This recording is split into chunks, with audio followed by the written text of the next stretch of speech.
Hi mga kaluki, kamusta naman ang inyong araw? May ibabahagi ako sa inyo ngayon, patungkol sa inyong mga kautangan. Sa panahon ngayon, hindi talaga maiiwasan ang mangutang. May emergency, may biglaang gastos, o minsan sadyang kulang lang talaga ang kinikita para sa pang-araw-araw. Pero kung mangungutang ka, may tamang paraan para gawin ito ng maayos at may dangal. Kasi hindi lahat ng pwede kang mautangan ay forever mo nang uutangan. Una sa lahat, kung mangungutang ka, maging totoo ka sa dahilan. Huwag mong sabihing pampagamot yon kung pambarkada lang pala o pang-shopping. Maging malinaw ka kung magkano talaga ang kailangan mo. Kailan mo balak bayaran at kung paano mo ito huhulugan kung hindi mo kayang isahan.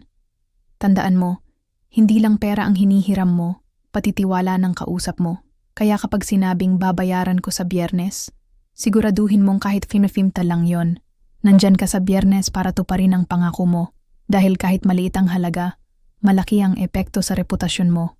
Pangalawa, huwag mong gawing ugali ang pangungutang, lalo na kung wala ka namang plano kung paano mo ito babayaran. Ang utang ay solusyon sa emergency, hindi lifestyle, para lang makasabay sa uso o makabili ng kung anong gusto mo. Pangatlo, kung sakaling talagang hindi mo kayang magbayad sa napagkasunduang oras, matutong magsabi ng maaga at humingi ng pasensya ng maayos. Dahil mas madaling intindihin ang taong marunong magpaliwanag kaysa sa taong biglang nawawala. Scene zone o ghosting na parang multo sa gabi. Tandaan mo, hindi nakakatakot ang may utang, pero nakakatakot ang may utang na hindi marunong makiramdam. Pang-apat, maging consistent sa pagbabayad kahit paunti-unti. Ipakita mong may effort ka, kahit piso-piso lang ang kaya mo kada linggo, basta nakikita ng inutangan mo na hindi mo sila kinalimutan.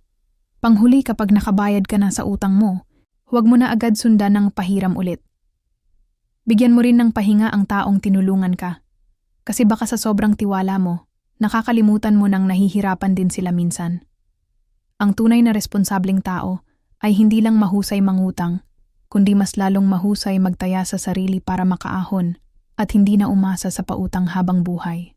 At sa mga inuutangan naman, sana matuto rin tayong huwag ipahiya or i-post sa Facebook ang taong nangutang. Mas mainam pa rin ang tahimik na paalala kaysa sa iskandalong walang saysay.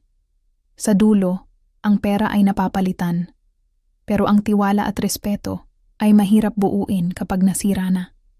Kaya kung tayo ay marunong rumespeto habang humihiram at marunong tumupad sa pangako nating magbayad, kahit paminsan gipit mananatili tayong may dignidad at hindi lang basta borrower, kundi taong marunong managot magmahal at magpahalaga sa tiwala ng iba.